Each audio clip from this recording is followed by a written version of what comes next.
Assalamualaikum warahmatullahi wabarakatuh. Alhamdulillah rabbil alamin. Allahumma salli ala sayyidina Muhammadin wa ala alihi wa sahbihi ajma'in. Amma ba'du. Qala Allah Ta'ala fi kitabihil karim. A'udzu billahi minasy syaithanir rajim. Wa nunazzilu minal qur'ani ma huwa syifaa'un wa rahmatul lil mu'minina wa la yazidul zalimina illa khasara. Wa qul ja'al haqqu wa zahaqal batilu innal batila kana zahuqa. Wa nunazzilu minal qur'ani ma huwa shifaa'un wa rahmatul lil mu'minina wa la yazidul zalimina illa khasara. Wa qala nabiyuna Muhammadun sallallahu alaihi wasallam khairukum man ta'allamal qur'ana wa 'allamahu. Salam ta'zim, takrim, tahiyatul Islam. Tiada kata yang lebih utama kita ungkapkan melainkan kalimat puji dan syukur kepada Zat Allah Rabbul Ghafur yang memberikan hidayah dan karunia di pagi hari yang cerah ini. Alhamdulillah kita diberi hidayah, inayah, taufik, pertolongan Allah sehingga kita dapat meluluhkan hati kita sendiri, mujahadatun nafsi, memerangi hawa nafsu kita untuk senantiasa belajar, terus-terusan belajar, taat kepada Allah, apalagi di subuh, di pagi hari yang pada umumnya itu malas, pada umumnya itu ngantuk. Bahkan ada yang sudah ikut berjamaah juga, sudah tahu jadwal kajian, sudah tahu jadwal kajian Ahad Minggu, tetap menghindar, mabur, kabur gitu, nggak ada. Padahal tahu. Tapi kita alhamdulillah wa syukru ala ni'amillah diberi kesadaran oleh Allah Subhanahu wa taala, yaitu taufik, hidayatul adyan wasyara'i. Dikarenakan kalau hidayah mah semua pun punya hidayah. Tapi kalau taufik itu pilihan. Taufik itu pilihan, pertolongan Allah itu pilihan, ikhlas itu pilihan, sabar itu pilihan, keistiqomahan itu pilihan Allah.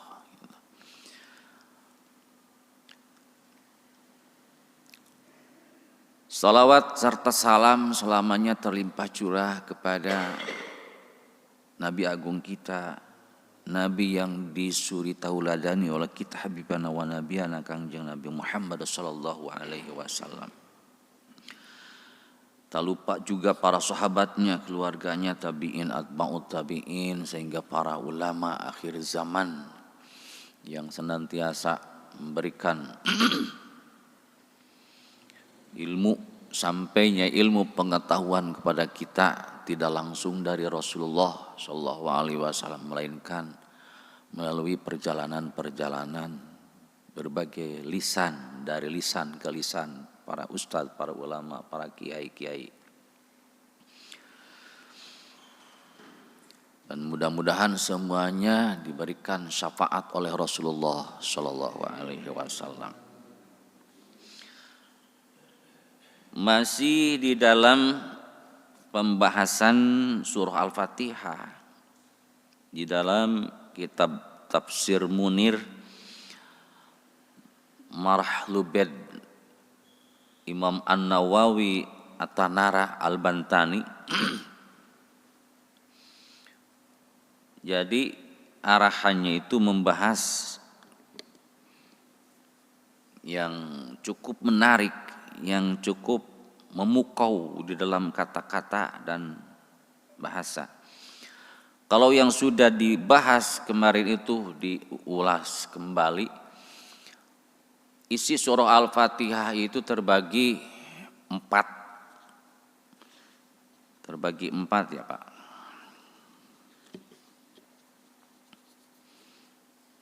Isi surah Al-Fatihah itu terbagi empat, sudah diskemakan. Yang pertama dari surah ini untuk mengulas. Yang pertama dari basmalah bismillahirrahmanirrahim, alhamdulillahirabbil sampai ar-rahmanirrahim. Itu adalah bagian daripada ilmu usul uluhiyah, nubuwiyah dan darul akhirah sam'iyah. Yang kedua ilmu furu', ilmu cabang, yaitu yang ketiga adalah ilmu tahsilul kamalat, dari mulai kalimat iyyaka na'budu wa iyyaka nasta'in ihdinas siratal mustaqim. Terus ilmu tentang kisah alladzi an'amta alaihim ghairil maghdubi alaihim waladdallin. Itu secara garis besar. Tetapi masih tetap diperinci, masih tetap ditafsirkan. Bismillahirrahmanirrahim dengan menyebut nama Allah yang Maha Pengasih lagi Maha Penyayang. Al-ba'u, ba itu bahaullahi adalah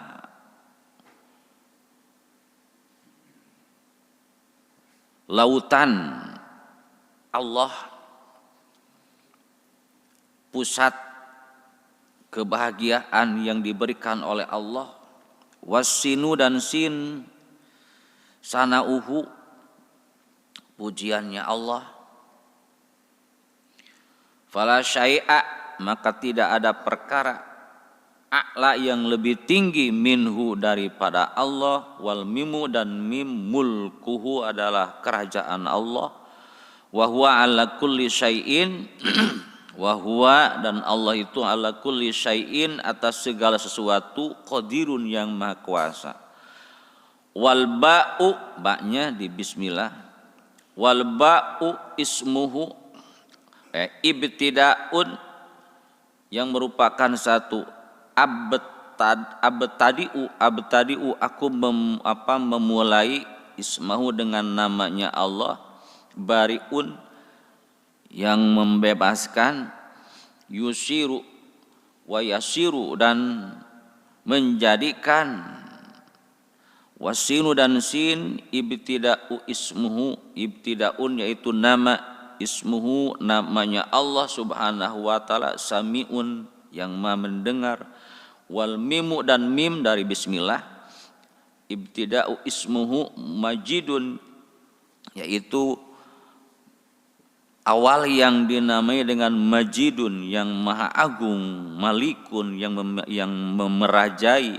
Wal alifu dan alif itu ibtida'u ismuhullah, mulai dari kalimat namanya Allah. Wal lamu dan lam itu ibtida'un ismuhu, latifun yang maha luas. Wal ha'u dan ha ibtida'u ismuhu nama yang dimulai namanya Allah. Al hadi yang menunjuki dan seterusnya. Itu diperinci dari setiap huruf itu oleh Imam An-Nawawi Al-Bantani itu diperinci. Tapi maksudnya untuk di pagi hari ini bukan untuk belajar ngaji kitab kuning, bukan. Tapi yang kita ambil adalah esensi, isi, arti dan kandungan makna daripada bil khususnya surah Al-Fatihah. Ilmu-ilmu Allah yang ditebarkan, yang disyariatkan melalui lisan Rasulullah Shallallahu Alaihi Wasallam, melalui guide-nya Rasul yaitu malaikat Jibril alaihi salam. Kenapa tidak langsung dari Allah kepada Kangjeng Nabi menyampaikan ilmu? Ada juga yang langsung dari Allah kepada lisan, kepada hati Nabi, seperti hadis qudsi, ma yantiqu anil hawa in huwa illa wahyu yuha, tidak semata-mata yang diucapkan oleh Rasulullah melainkan itu semuanya wahyu Allah.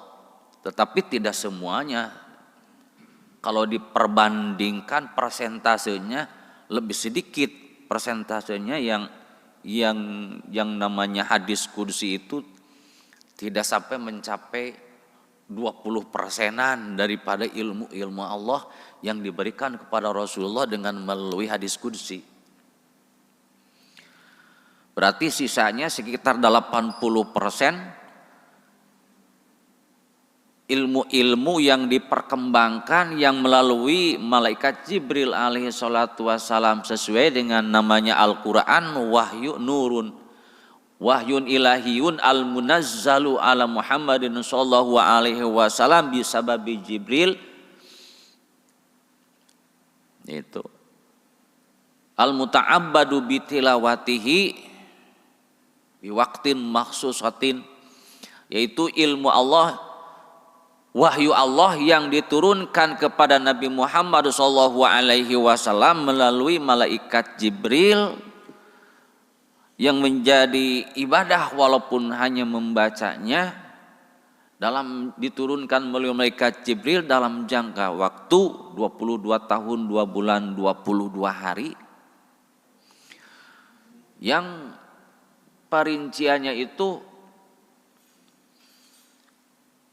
turunnya itu tergantung bagaimana kebutuhan. Turun Al-Quran itu tidak tertib seperti tertibnya mazhab yang sudah tertulis di dalam mazhab Al-Quran, tidak. Tidak tertib. Kalau mazhab yang sudah tertib diturunkan oleh Allah Subhanahu wa Ta'ala itu asli mazhab yang sudah ditertibkan di Lauhil Mahfuz. Kenapa? Sok tahu sampai ngomong seperti itu? Ya iya, segala sesuatu yang sudah pasti terbukti di dalam tanjiji hadis itu sudah terbukti nyata di Lauhil Mahfuz begitu adanya. Tidak bisa mengelak. Nih, saya sendiri di tempat ini bisa ikut pengajian dengan ikhlas, dengan lillahi ta'ala. Ini sudah ditulis di Lauhil Mahfuz dari sejak dulu, di tanjiji hadisnya. Tidak bisa dipungkiri. Nggak bisa. Bisa, ini sudah terjadi. Ini sudah ditentukan. Detik ini, hari ini, sekarang ini hari Minggu, tanggal 10 bulan Agustus 2025, jam sekian, lihat. Ini sudah tertulis dari semenjak dulu di Lauhil Mahfuz. Nasib kita sudah seperti ini, pasti seperti ini. Begitupun Al-Quran yang sudah terjadi menjadi mazhab di Lauhil Mahfuznya itu tertibnya seperti ini. Tertibnya surah Al-Fatihah dulu, Al-Baqarah dan seterusnya. Siapa yang memberikannya itu? Ya Allah, melalui ilhamiah, ilmu-ilmu yang diberikan oleh Allah kepada orang yang dikehendaki Allah. Tidak untuk semua orang yang mengarang nafsir Munir itu adalah nafsir Munir dulu yang pokoknya pengarangnya bukan Imam Nawawi Al-Bantani, tetapi dipersarah oleh Imam Nawawi Al-Bantani yang namanya Marahlubed. Tidak semua orang bisa, cuma Imam Nawawi Al-Bantani yang bisa mensarah tafsir Munir ke Marahlubed. Itu sudah ditentukan di Lauhil Mahfuz, sudah tertulis di ajalinya, di suluhi qadimnya. Nah, ilmu Al-Quran itu banyak sekali. Dari ilmu bacaan saja, kalau yang masyhur ada 7. Ada 7 qiraat, ada 7 metode, ada 7 metode.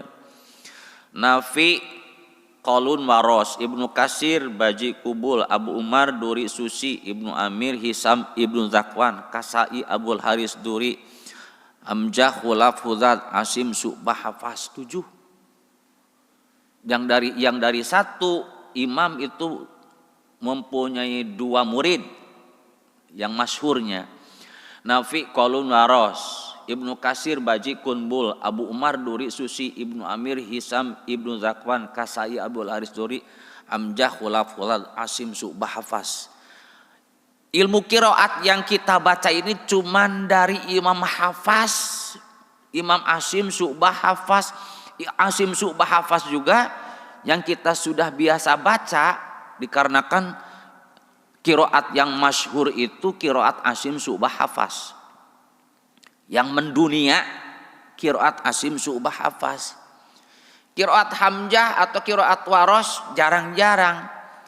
Dan sebetulnya tidak boleh kalau bukan di lokasi kemampuan dibacaannya. Contoh seperti baca wadduha dengan diwaroskan wadduhi wallaili idza saji ma wadda'aka rabbuka wa ma qala walalakhiratu khairul laka minal ula walasawfa yu'tika rabbuka fatardi alam yajidka yatiman fa'awi wa wajadaka dhallan fahdi wa wajadaka 'ailan fa'aghni فأما اليتيم فلا تقهر وأما السائل فلا تنهر وأما بنعمة ربك فحدث.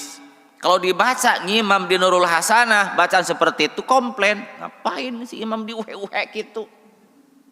Benar enggak?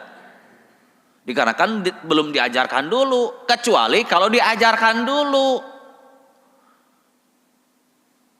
Setuju? Kalau mau diajar qiraat waros, boro-boro belajar qiraat waros, dikasih waktu malam Senin, malam Kamis juga belajar Fatihah, masih banyak yang nggak mau, boro-boro, saya nggak percaya. Masih banyak yang malas untuk belajar ngaji Quran yang benar, sudah merasa benar sendiri.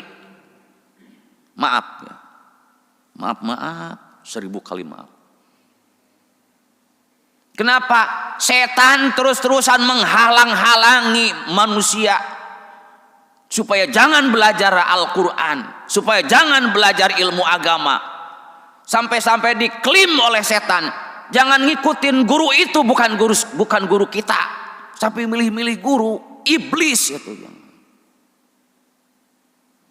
Maaf.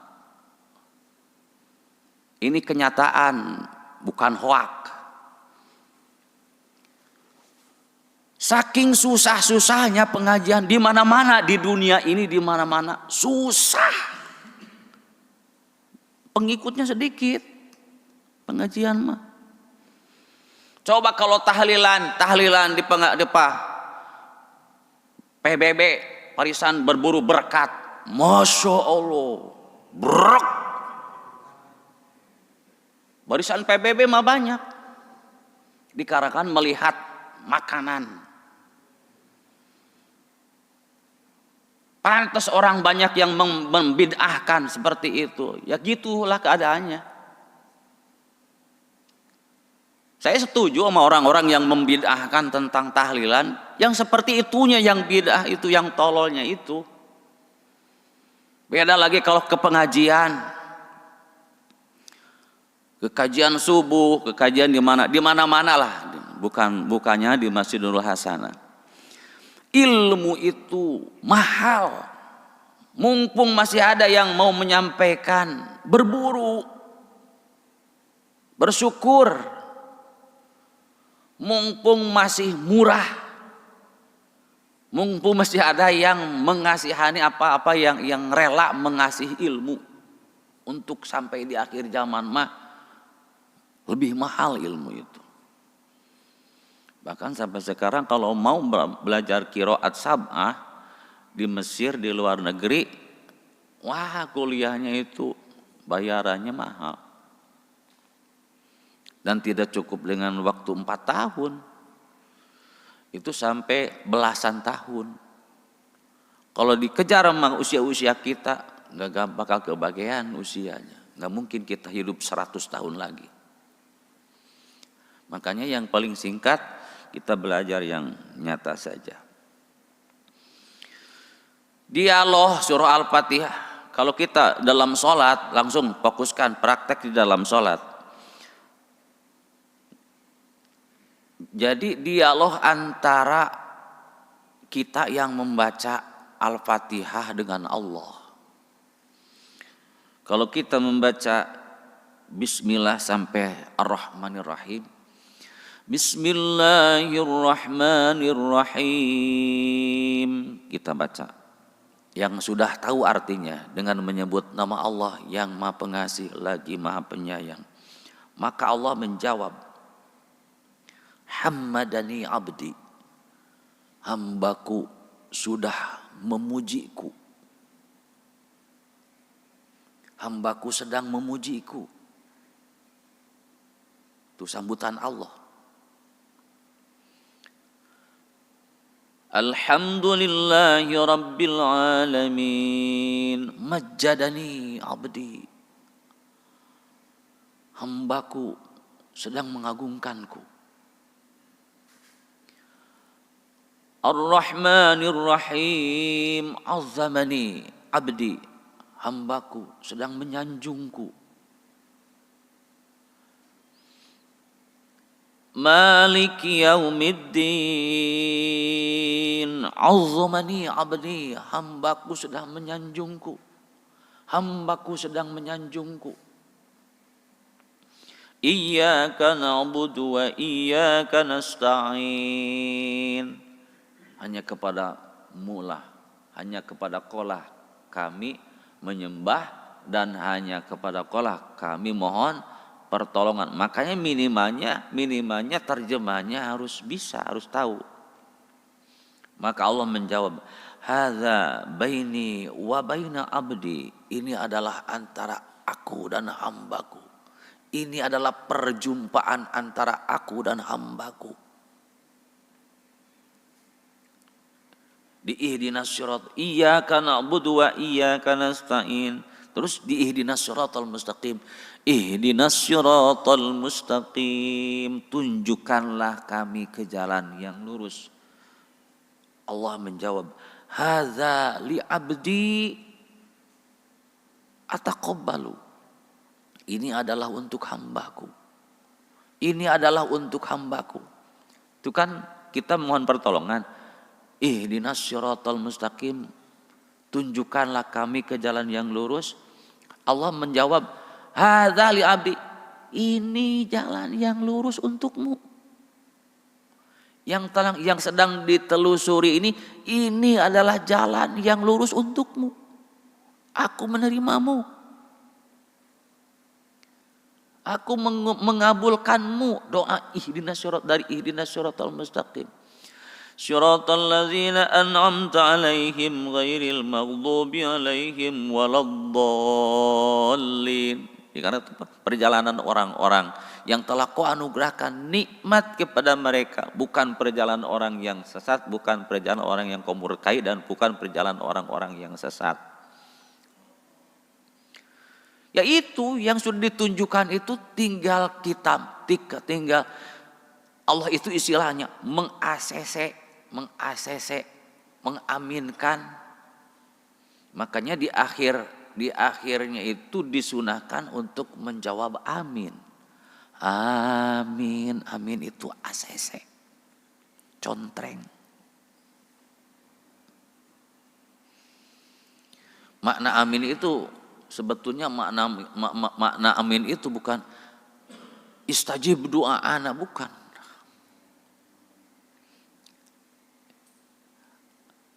Amin itu kalau ada orang yang amin itu apa artinya? Semoga Allah mengabulkan. Bukan sebetulnya. Amin itu adalah ACC.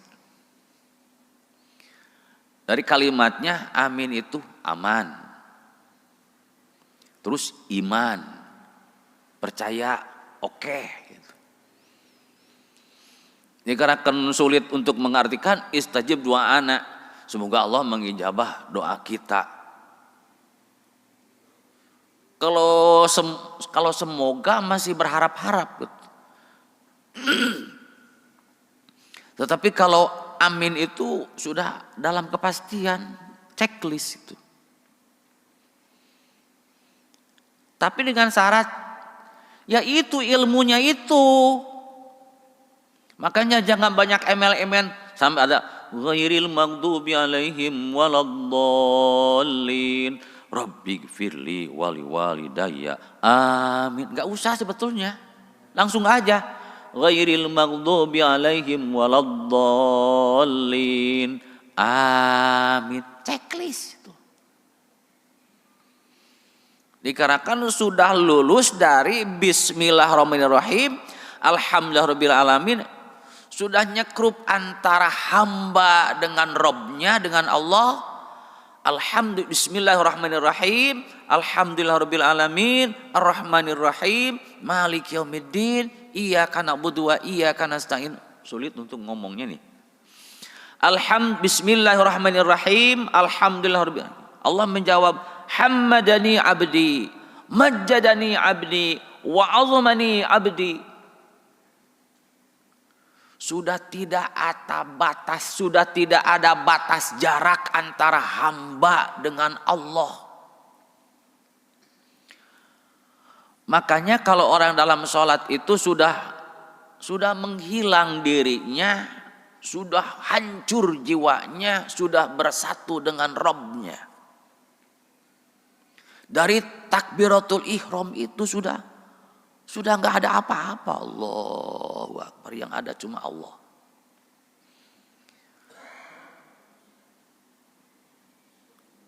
Sulit membahasakannya, sulit. Makanya heran kalau ada orang yang ketika sholat mengganggu orang lagi dengan suara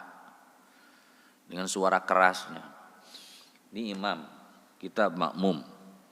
Allahu Akbar. Bismillahirrahmanirrahim. Alhamdulillahirabbil alamin. Itu mengganggu orang, keras-keras suara. Suara keras di dalam membaca bacaan sholat mengganggu kepada orang itu nggak benar itu. Dikarenakan saya imam selalu kedengaran. Kalau imam nggak apa-apa agak keras untuk memberikan contoh kepada makmum, mengingatkan. Itu pun tidak seluruhnya, tidak semuanya. Ada waktu-waktu tertentu dalam syahadat, waktu tasyahud, asyhadu an la ilaha illallah, umpamanya imam, tapi dengan lirih juga, tidak asyhadu an la ilaha illallah. Jangan juga, santai, sedikit saja.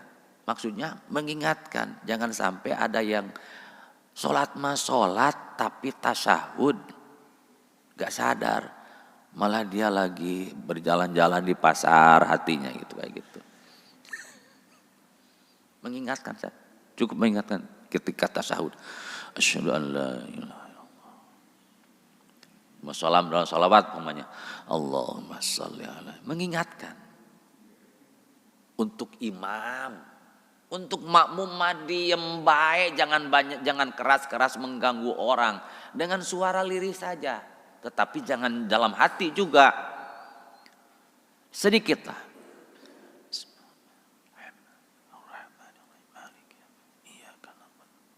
Jangan sampai mengganggu orang. Bismillahirrahmanirrahim. Alhamdulillahirabbil alamin. Arrahmanirrahim. Fatihah kalau dengan lirih terus artinya, terjemahnya, makanya ikut ngaji supaya tahu. Walaupun tidak ngaji itu, coba di rumah itu kan banyak terjemah. Terjemahnya dulu pahami dari surah Al-Fatihah, dari mulai bismillahirrahmanirrahim sampai waladdallin. Pahami dulu terjemahnya aja dulu. Setelah paham terjemahnya, sedikit-sedikit bakal paham maknanya.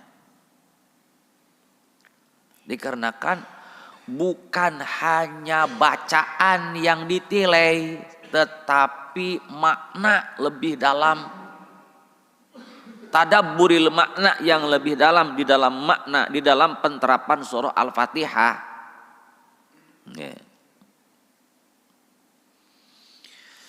Bismillahirrahmanirrahim, dengan menyebut nama Allah yang Maha Pengasih lagi Maha Penyayang. Allah menjawab, hammadani abdi, hambaku sedang memujiku. Itu harus paham bahwa di sana itu ada jawaban Allah.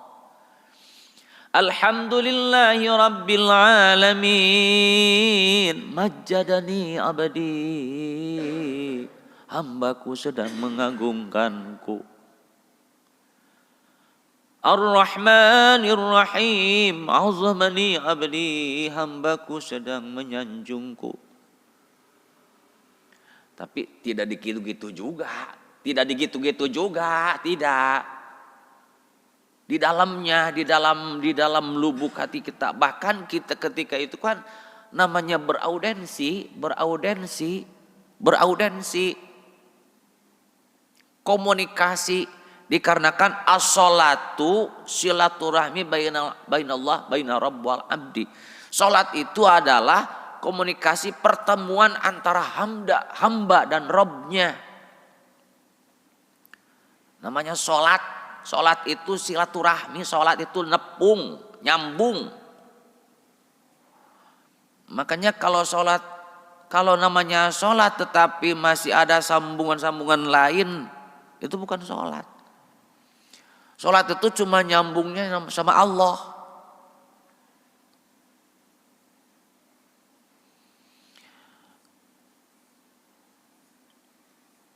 Sulit untuk menjabarkan kalimatnya, kata-katanya.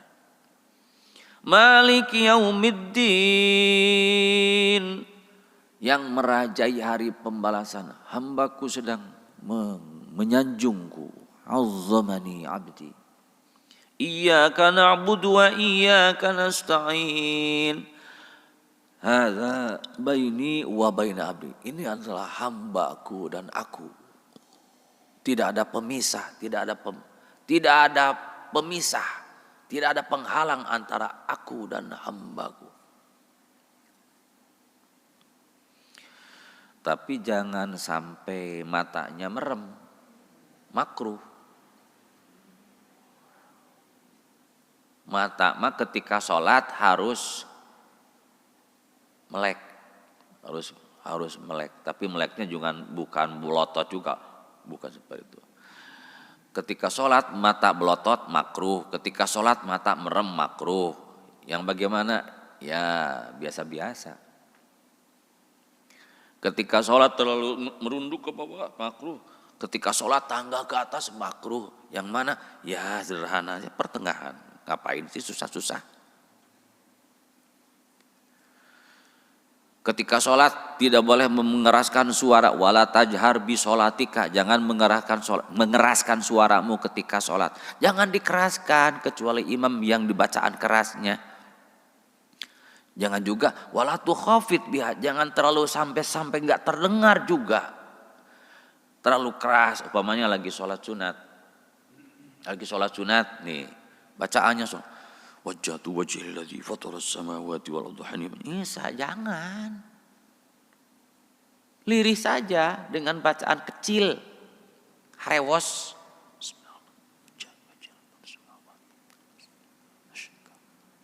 Seperti itu. Harewos juga ada yang jangan seperti itu juga. Biasa-biasa baik. Lirih. Wala tajhar bi sholatika wala tukhafit biha. Wala tukhafit itu jangan sampai ininya mingkem. Wala tukhafit ini mah jangan sampai mulutnya mingkem. Lagi sholat tapi mulut mingkem. Sampai sahabatnya Rasul itu melaknatnya. Hei, ya abdi, wahai fulan, kesini, dipanggil. Dialah habis sholat.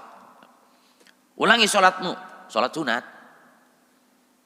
Sampai 3 kali dipanggil. Kesini, ulangi sholatmu.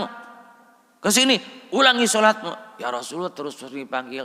Itu kamu itu tidak kelihatan gerak-geraknya mimik itu wajah. Tidak kelihatan gerak baca kamu. Baca. Begitu. Itu dari asbab wurud hadis itu.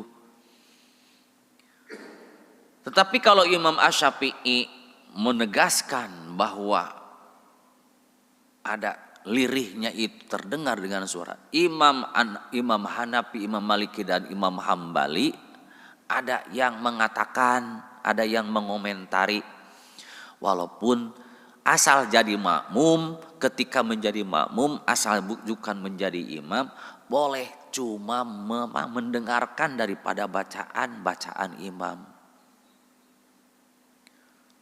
Bil khusus dalam surah Al-Fatihah dikarenakan mendengarkan bacaan imam. Cuma menurut saya ngapain ente diam bae terus itu. Kalau diam terus cuma dikarenakan mendengarkan dari bacaan imam itu memang sudah sah, sudah full. Walaupun tidak baca-baca lagi apa-apa yang lainnya. Cuma Allahu Akbar. Sami Allahu Akbar. Bacaan-bacaan di sujud, subhanallah, baca tasbih sunat. Saya mah nggak malas bacanya juga. Boleh walaupun nggak baca juga nggak apa-apa. Tapi ngapain ente? Baca tasbih minimal 3 kali. Ada yang ketika menjadi makmum malas membuka mulut, boleh. Mulutnya nggak pernah gerak-gerak, pokoknya ikutin imam baiklah, sudah 100% percaya kepada imam. Allahu Akbar. Di dalam Fatihah mendengari imam, di sholat yang keras, tetapi dalam sholat maghrib, isya dan subuh, dia mah santai, dengar, cuma ngedengerin bacaan surat, mendengarin imam. Ruku nggak baca tasbih, nggak baca, cuma gerak,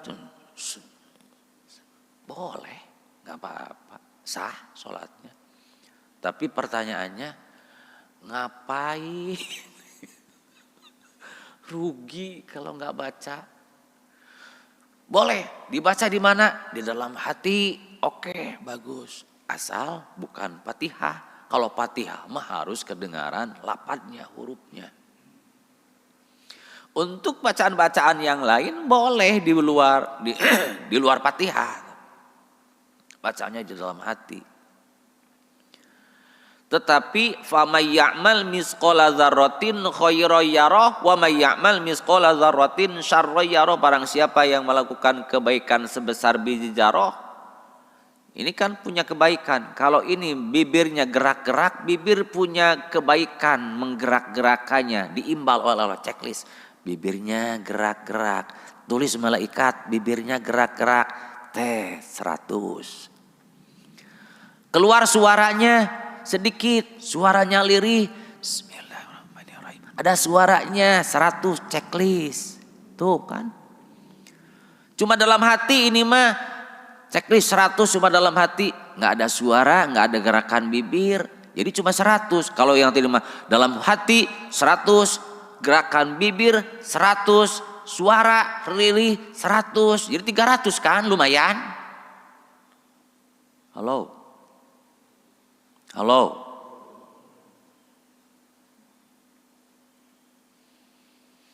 Boleh. Doa yang paling mantap adalah doa yang di dalam hati. Pejamkan. Ketika selain daripada sholat, ketika sholat mah pejamkan itu mata, angkatkan itu tangan, tengadahkan ke langit, begini. Ketika zikir mah menurut ahli thariqah, ketika zikir mah ditutup matanya. Yang dibukanya mata hatinya dan pendengarannya. Ketika wiridan mah merem matanya. Ketika sholat buka matanya. Ketika wiridan merem matanya. Begitu ajaran ahli thariqah. Kalau mau dibuka, kenapa ketika sholat disuruh jangan merem? Kalau merem itu terlalu banyak imajinasi, bayangan-bayangan. Banyak bayangan-bayangan yang bisa mengganggu pikiran kita. Dikarenakan serangan iblis itu ketika sholat itu alladzi waswisu fi sudurin nas, ya musolli, wa yang sedang sholat, uzkur kaza, ingatlah anu, terus-terusan iblis itu dalam hati, ingat tuh, tadi kan kamu lagi ngejemur pakaian, ingat tuh tadi kamu kan lagi anu, ingat tuh hutang tuh, ini ingat tuh, dan sebagainya. Jadi terus-terusan setan itu supaya mengingat apa-apa yang menjadi beban dalam pikirannya. Makanya jangan merem ketika sholat. Hukumnya makruh. Jangan terlalu belotot juga. Jangan terlalu belotot. Kenapa? Ya ntar masuk angin. Ketika di dalam wirid, di dalam doa, di dalam zikir lebih utama meremkan matanya untuk lebih memfokuskan dalam bacaan. Itu kan kalau lagi zikir la ilaha illallah, la ilaha illallah dengan suara, dengan pakai hati, zikirnya dalam hati, la ilallah dalam hati, lebih mantap lagi. Ustaz, saya mah zikirnya senantiasa di dalam hati, tidak dikeluarkan suaranya, dikarenakan mengeluarkan suara mah bid'ah. Kata siapa mengeluarkan suara bid'ah? Ketika wirid.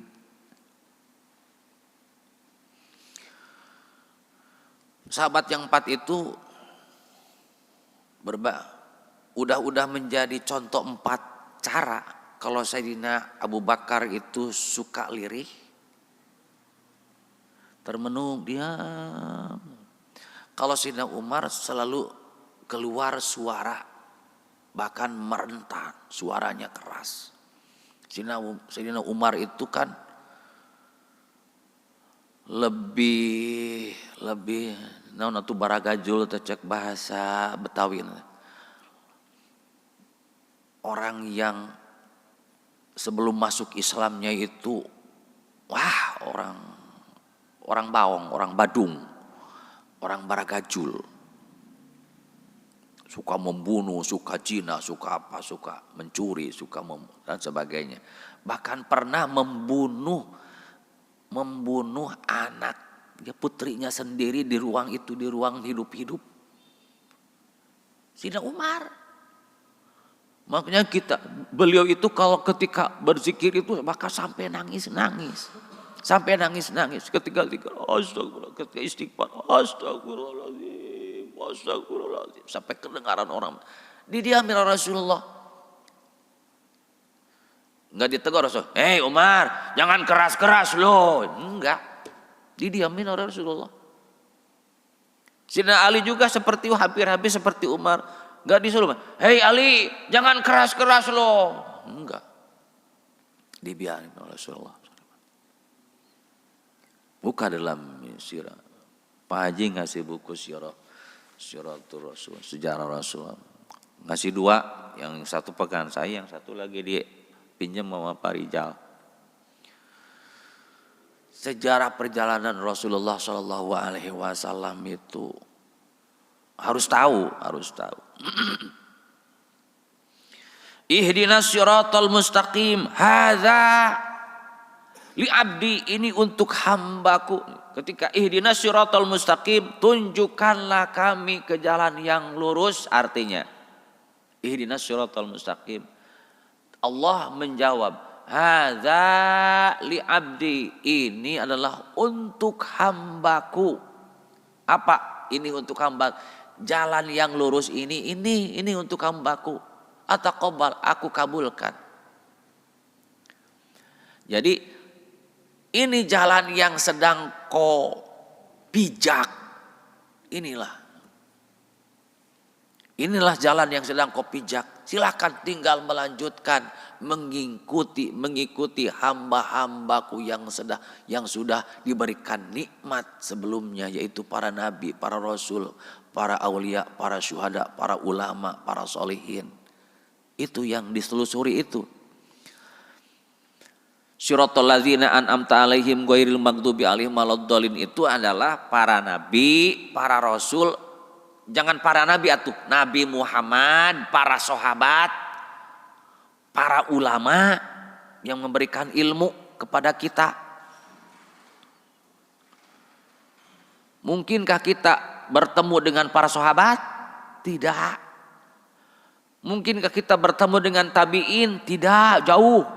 Mungkinkah kita bertemu dengan wali-wali songo yang memberikan ilmu di Banten? Gak mungkin. Pernah yang bertemu dengan Syekh Maulana Yusuf? Gak ada. Pernah yang bertemu dengan Imam Nawawi Al-Bantani? Gak ada. Tahun berapa tuh? Paling-paling ya bertemu dengan santri-santrinya, dengan kiai-kiai, dengan santri-santrinya. Yang mengembangkan Islam di Banten, di Pamulang ini santri-santri Syekh Maulana Yusuf, santri-santri ya Wali Songo lah. Nggak ada selain Wali Songo yang mengembangkan Islam di Indonesia. Cuma jangan terobsesi dengan inilah golongan PWI, janganlah kita mengaji lah. Jangan ikut-ikutan kelompok-kelompok yang seperti itulah. Kita mah ngaji yang benar, itu aja. Amal yang benar, yang ikhlas lillahi ta'ala. Jangan fanatik golongan, jangan fanatik itulah. Jangan fanatik NU, jangan fanatik Muhammadiyah, jangan fanatik Persis, jangan fanatik Wahabi, jangan fanatik. Ilmu amalkan yang sebesar, yang sebenarnya, yang seikhlas-ikhlasnya. Dari manapun ilmu ambil.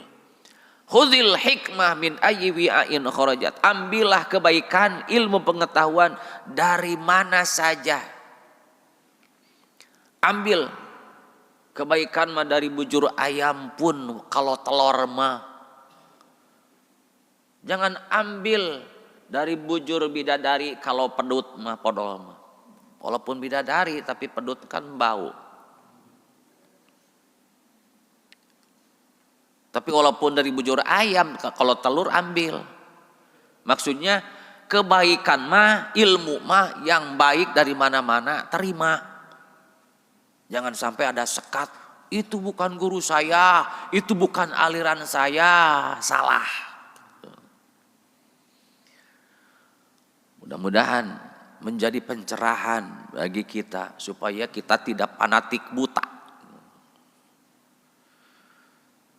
Kalau saya belajar dari kecil, alhamdulillah di Muhammadiyah belajar, di Persis belajar, apalagi di NU mah. Jadi di ilmu thariqah sedikit-sedikit diperdalam. Jadi apa yang dianggap tabu itu, kenapa sih Muhammadiyah begini, kenapa sih Persis? Jadi saya tahu, oh begini.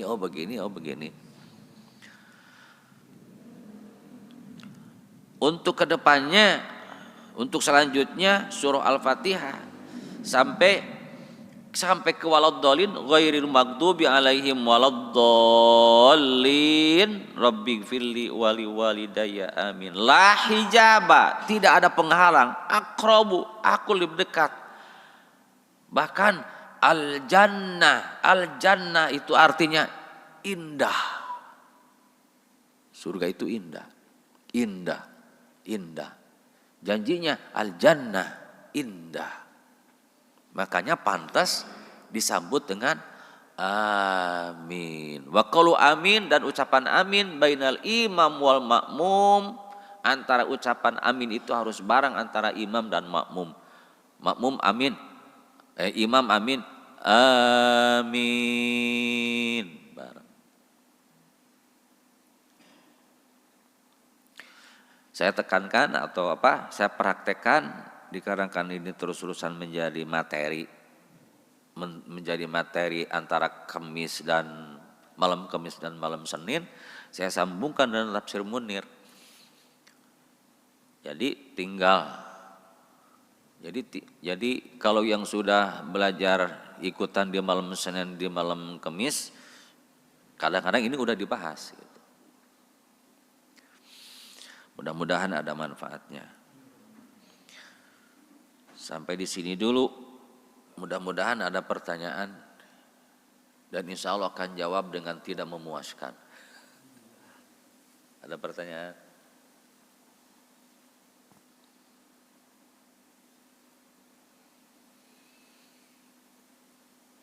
Yuk.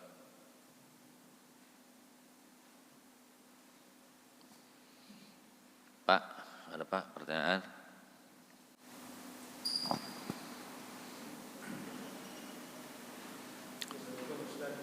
Salam, ayo. Kait dengan di dalam sholat yang bacanya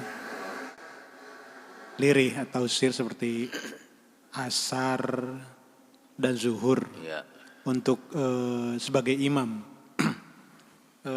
di beberapa tempat bahkan hampir ya kebanyakan yang jadi imam ya mungkin kalau dalam pemikiran saya dalam penafsiran saya bahwasannya sholat zuhur asar tidak jauh beda dengan maghrib isya.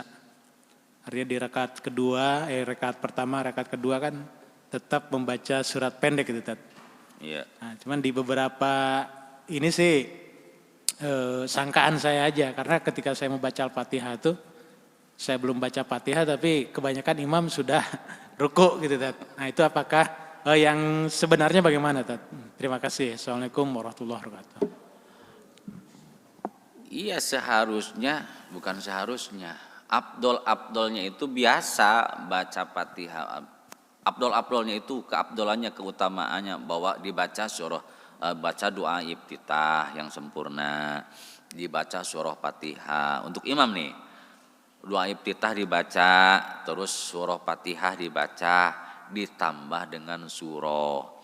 Tapi kalau sholat siang mah jangan panjang.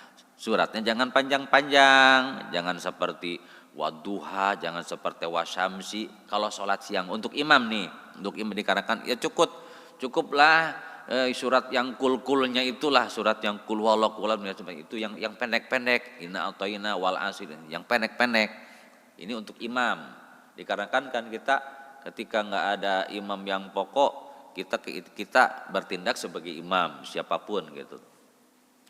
Menjadi imam siang itu tidak disunahkan untuk suratnya yang lama-lama dikarenakan umumnya kan kebutuhan orang siang mah. Sholat duhur orang masih butuh ada pekerjaan dan sebagainya. Sholat asar sama gitu. Jadi tidak sampai dibaca surah wal fajri walayalin asri wa syafi'i wal waswalin. Jangan ketika sholat duhur mah. Sholat duhur mah biasa wal asri surahnya inna atoina kal kausar kul huwallahu ahad untuk sholat duhur mah. Walaupun lirih itu apanya dipendek. Ingat yang pakai surat mah dalam rakaat 1 dan rakaat kedua. Untuk rakaat ketiga dan rakaat keempat mah jangan sok getol baca surat, nggak ada perintahnya. Tidak diperintahkan di rakaat kedua, rakaat keempat atau duhur dan asar setelah Fatihah baca lagi surah di rakaat kedua, ketiga, jangan. Jadi yang pakai surat mah dari rakaat 1 dan rakaat kedua untuk imam. Itu pun tergantung bagaimana situasi dan kondisinya yang ada. Kelihatannya nih jamaah pasti ini mah lah di sini cuma ada berapa orang punya satu barisan ini mah jamaah yang sudah istiqomah, sudah pada betah semuanya nih rumah ahli itu mah satu sap. Ya, kelihatannya nggak ada yang untuk bepergian ke tempat jauh umpamanya. Wah hari Minggu mah nih semuanya santai nih. Nah Minggu Jumaah, Minggu Zuhur atau Minggu Asar ini lagi pada santai nih. Untuk imam, jadi di sana itu tetap harus ada pertimbangan. Nah ini lagi santai di duhur, minggu mau pada kemana, tapi jangan terlalu panjang-panjang juga, yang sederhana. Apalagi kalau kecuali Jumat. Kecuali hari Jumat. Nah, ini Jumat nih, asar. Itu harus agak panjang suratnya. Dikarenakan itu hari Jumat itu Sayyidul Ayyam. Maghrib, Jumat, malam Sabtu masih maghrib. Agak panjang, tapi panjangnya jangan terlalu panjang. Minimalnya ya An-Nazi'at atau An-Naba dibagi dua. Jangan sampai An-Naba satu surat, jangan An-Nazi'at dibagi dua, itu kayak gitu. Dan juz amma itu surat pendek, Pak. Dari An-Naba sampai An-Nas itu surat pendek. Jangan disangka surat panjang. Surat panjang mah surat pertengahan surah Waqiah, surah Al-Mulku dibaca sepenuhnya, Yasin.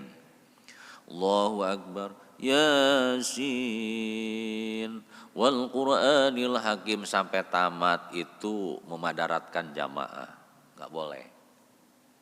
Sampai dikecam oleh Rasul. Ada yang sahabat surah Al-Baqarah tamat. Surah Al-Baqarah kan 288 ayat tamat semuanya. Dimarahi Rasul, ngapain kamu? Bukan sampai ngadu jamaahnya. Ya Rasulullah, itu dimarahi Rasul. Ngapain kamu? Itu kamu bukan mendekatkan, bukan supaya jamaah setia kepadamu, itu membuat jamaah itu bubar. Jangan. Bacalah yang pendek. Ya, pendek itu adalah juz amma, surat-surat pendek. Boleh yang sangat pendek. Kalau kita mah mengartikan surat pendek tekan kulhu itu maunya itu kul huwallahu ahad, maunya Al-Kausar, maunya Al-Asri gitu. Kalau begitu imam yang hatam juz amma yang ditugaskan di Masjid Nurul Hasanah umpamanya contohnya hafal juz amma, rugi dong enggak dibaca-baca. Ya untuk imam itu jangan dibaca ketika berjamaah dong. Iya, kali-kali itu pun. Kali-kali mah wan nazi'ati gharqa wan nasyitati nasr sampai tamat. Terus surat yang kedua, qul huwallahu ahad, Allahus samad, lam yalid walam yulad walam yakul lahu kufuwan ahad. Enggak apa-apa. Jadi selang-seling jangan sang dua-duanya, dua rakaatnya panjang semuanya. Anggapan panjang menurut tidak biasa. Anggapan panjang menurut tidak biasa.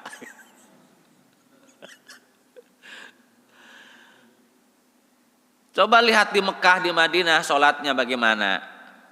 Sholat duhur, sholat asar, sholat maghrib, sholat isya, sholat subuh.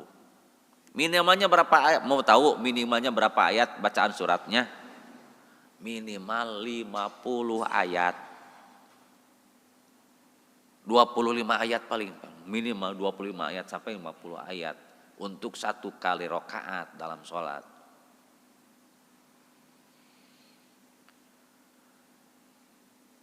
Itu sampai belasan. Kalau dikarenakan ada ayat yang panjang, ada ayat yang pendek. Kalau ayat yang panjang surah ayat kursi 3 ayat, ayat Al-Baqarah ayat 125, 155, 56, 57 kan panjang walaupun 3 ayat. Ya. Jadi bagaimana situasi dan kondisi, namanya fikih itu kondisional. Allahu a'lam. Subhanakallahumma wa bihamdika Allahumma subhanaka wa bihamdika asyhadu an la ilaha illa anta astaghfiruka wa atubu ilaik. Akhirul kalam. Assalamualaikum warahmatullahi wabarakatuh.